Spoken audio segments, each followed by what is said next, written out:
Hello and welcome to the Flagstaff County Podcast. I'm your host, Cary Castagna, Communications Coordinator for Flagstaff County. I am joined today by a very special guest. In fact, they don't get more special than this. Flagstaff County Reeve, Don Kroetch. Welcome, Don. Yeah, welcome, Cary, and that's quite the introduction. How are you doing today? Yeah, today's a good day. We have a beautiful sunshine out there today, nice warm day, and a good time to talk about public participation and the importance of it. Exactly.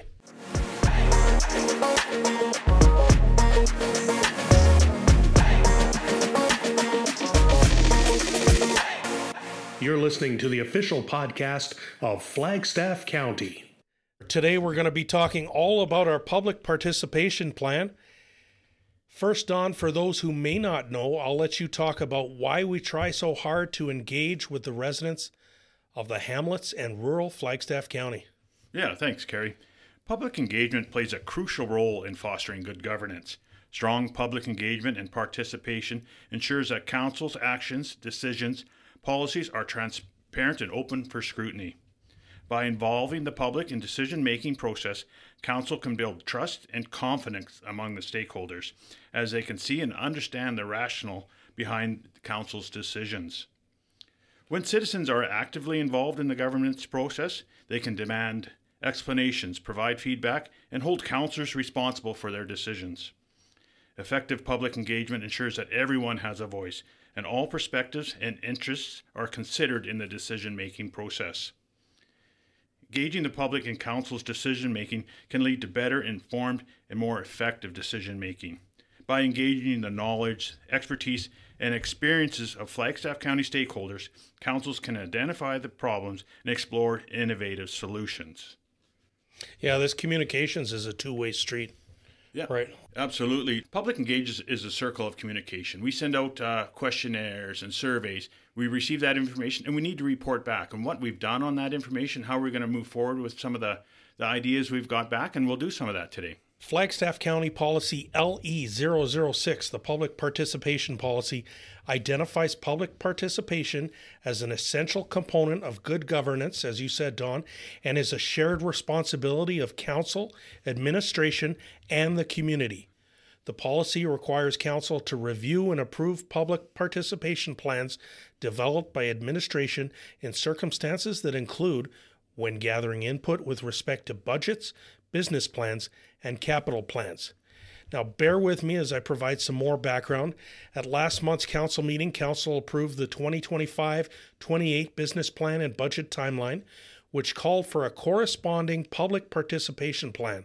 That plan is essentially a repeat of last year's stellar plan with a few important tweaks. And Don, as you'll remember, we pulled out all the stops last year. And we're looking to do much more the same this year. Yeah, the format this year is similar to last year. We want to continue with that process last year so it gets more familiar with people. Well, it should be pointed out that repeating the public participation plan this year allows for more time to adequately gauge the plan's effectiveness. I think last year helped to establish a strong foundation, but I feel like residents were just starting to warm up to our ideas. We were just starting to build some momentum in our newly enhanced public engagement process. This year, we're hopeful for even more public engagement, as you said, Don. I also want to point out that change doesn't happen overnight. That's why I firmly believe that residents should continue to fill out surveys. I can't tell you enough that your input matters. All of your feedback is examined by council and staff, but keep in mind that it takes a little bit of time for feedback to result in change and also for new ideas to come to fruition. But above all, please be assured that we're listening. Don, do you want to add anything on that front? Yeah, absolutely. When I talked earlier about engaging the public with their expertise and what they're good at, there was two examples I'm going to give today about the information we received and the action council took on those. One in programs and services, and the other is in a governance idea. So it really matters. We really look at it and take out what we can this year and next year and next year. And your opinion matters, and through this survey and through the engagement, change can happen. Exactly. We hear you. So there are three main components of this year's plan. Number one, a business plan survey, which will be available online through the website and social media, as well as in the community press for a few weeks. Number 2 is an online idea wall, which was christened the Brainstorm Board last year. And number 3 is an open house.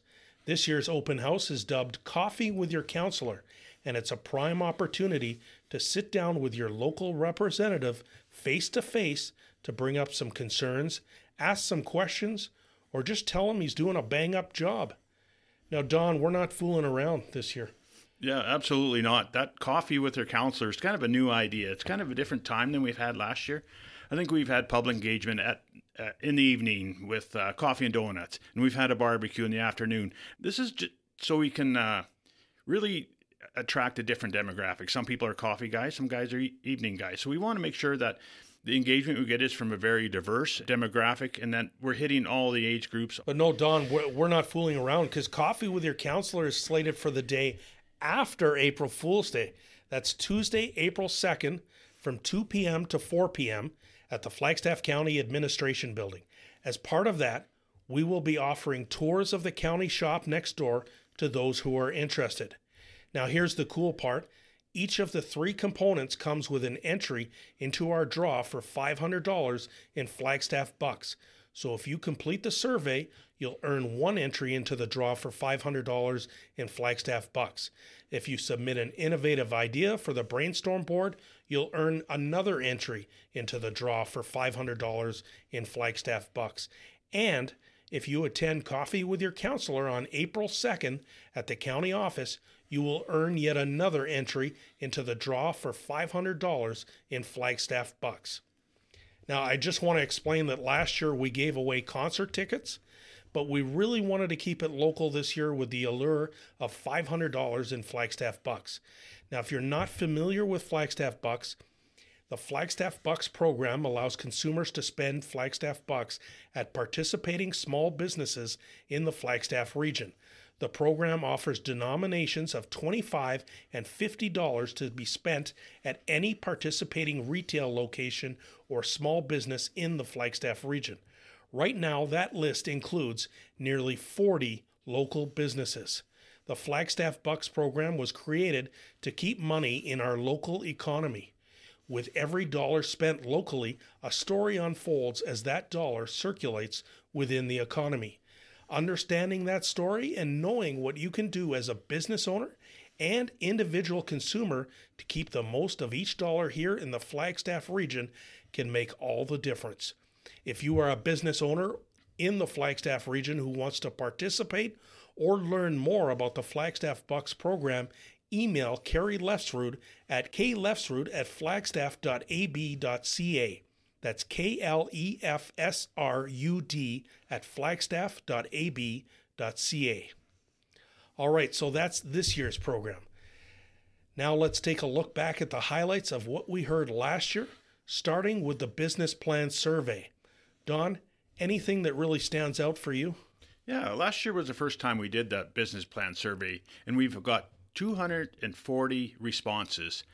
That may seem good, but we want to double it. We want to triple it. We really want to hear from our rural residents and our hamlet residents. And a lot of that information is gleaned by council and decisions are made for that. It has impact when you respond to the survey. Yeah, and I don't remember ever receiving that many responses before.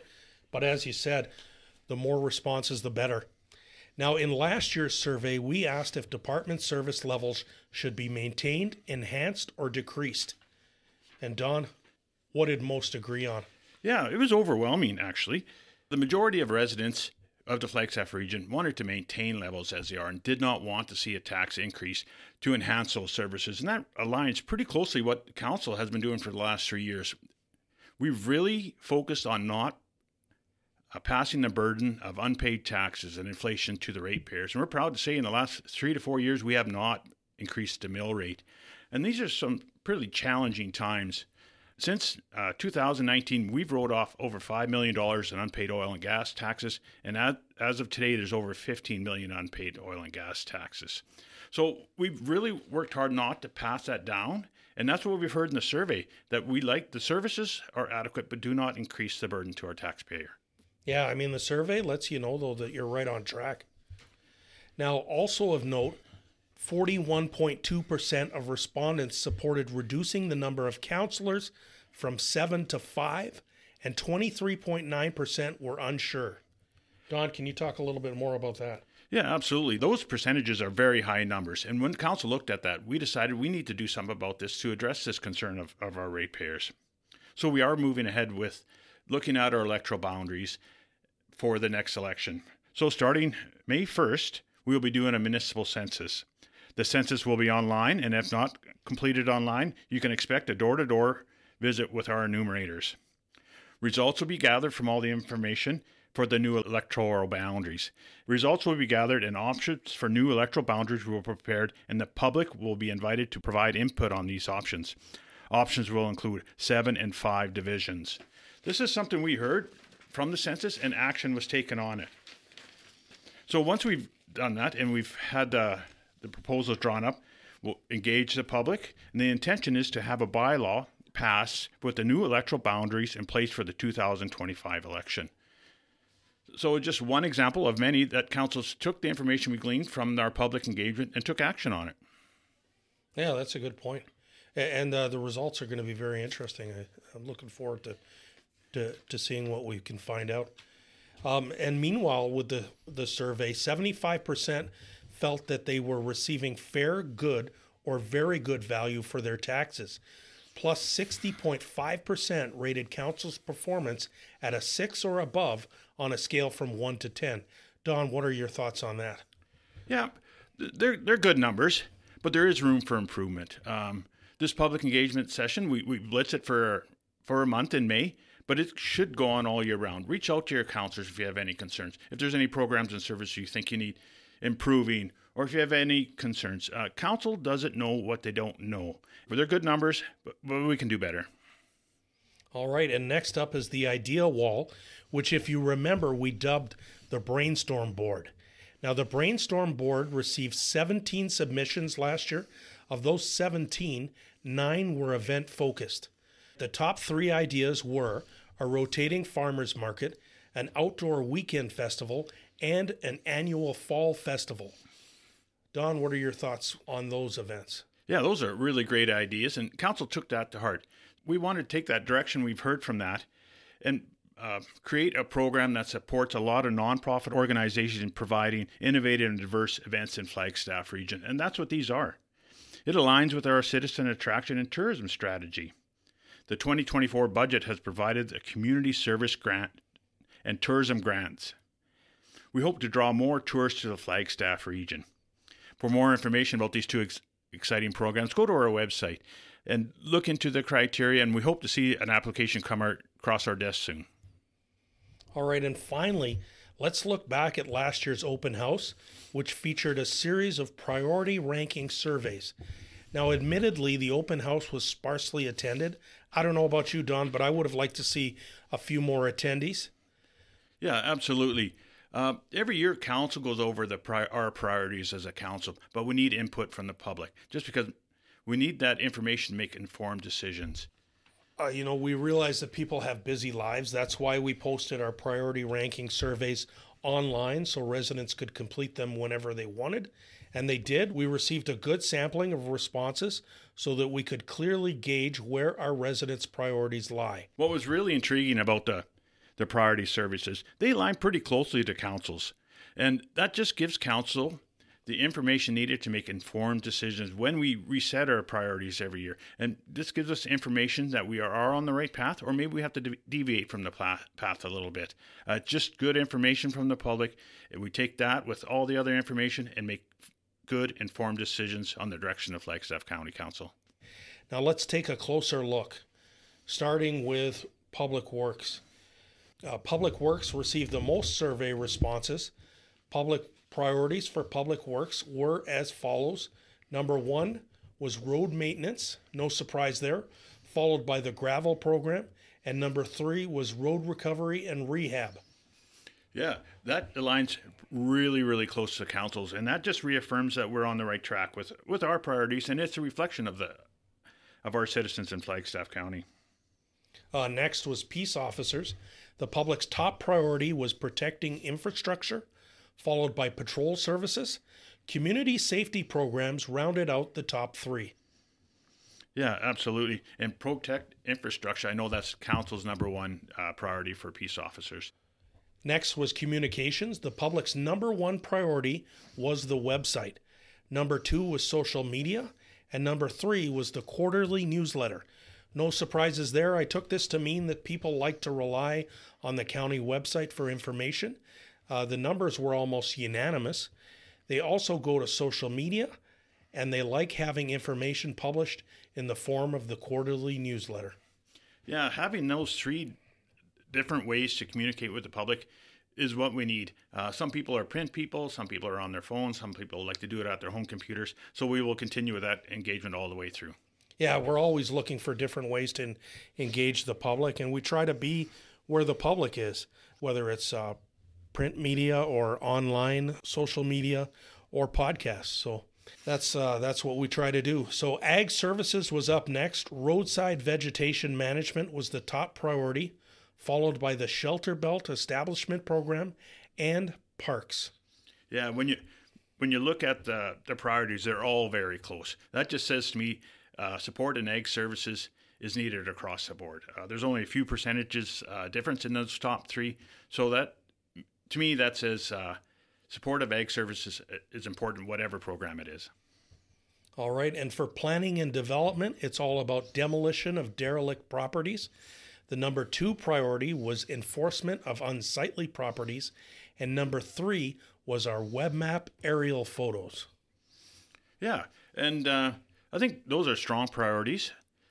The number 1 priority in planning and development is the demolition of derelict properties. And I think that really speaks to the pride we have in our community and how we want to really to keep up appearances and have a safe and caring community. All right, next is economic development. The top priority was promoting investment attraction. That's followed by supporting entrepreneurship endeavors. And number 3 was newcomer attraction and retention. Yeah, the results here are also very close. I think the big picture of economic development is to grow our community economically, which in turn brings people to our region. And that supports a lot of our social programming, all our coaches and our firefighters, and economic development. With all that so tight, it shows the importance of economic development. Council support for economic development has been unwavering. For sure. And finally, our regional programs. Number 1 was Flagstaff Family Community Services. The number 2 priority was regional recreation funding, and solid waste management was in the 3rd spot. Yeah, what I get out of the respondents here is we're very social group. We care about the people around us, and that talks about the Flagstaff Community Services, how we support everybody within our region, very inclusive. Regional recreation funding, that's another aspect of citizen attraction retention. And then solid waste management. That's a necessary. That's a necessity, right? There's just no getting around that. Nope. All right, Don, is there anything else you want to add or highlight? Yeah, absolutely. Any information we glean from the public, if it's positive or negative, is information. And we take that to heart, and we try to do our best to respond to that. And we'll see through this public engagement session more ideas come forward and what we can take an action on, knowing that we can't take action on all of them, but we kind of pick out the ones that we can have the greatest impact for their community, and we run with those. All right. Well, thank you, Don. So if you haven't done so yet, please fill out our business plan survey. It's available on our website at flagstaff.ab.ca. As I said earlier, that will earn you an entry in our draw for $500 in Flagstaff bucks. Then, if you have an idea for our online brainstorm board, submit it on our website to earn another entry in our draw for $500 in Flagstaff bucks. And don't forget to join us on Tuesday, April 2nd, the day after April Fool's Day, for Coffee with Your Counselor. Drop by the Flagstaff County Administration Building anytime between 2 and 4 p.m. and you will earn yet another entry into the draw for $500 in Flagstaff bucks. And don't forget, as part of Coffee with Your Counselor, we will be offering tours of the county shop next door to those who are interested in checking out the heavy machinery. That's April 2nd from 2 to 4 p.m. Don't you dare miss it. Well, thank you, Don, for being here today. I truly appreciate you taking the time to help kick off this year's public participation. You're more than welcome, Cary. And I'd like to stress that public engagement is year-round. It's not just the 3 months in the spring. Reach out to your counselors or send us an email. And it's so important in making good decisions and representing the people we serve. Well said, Don. Thank you.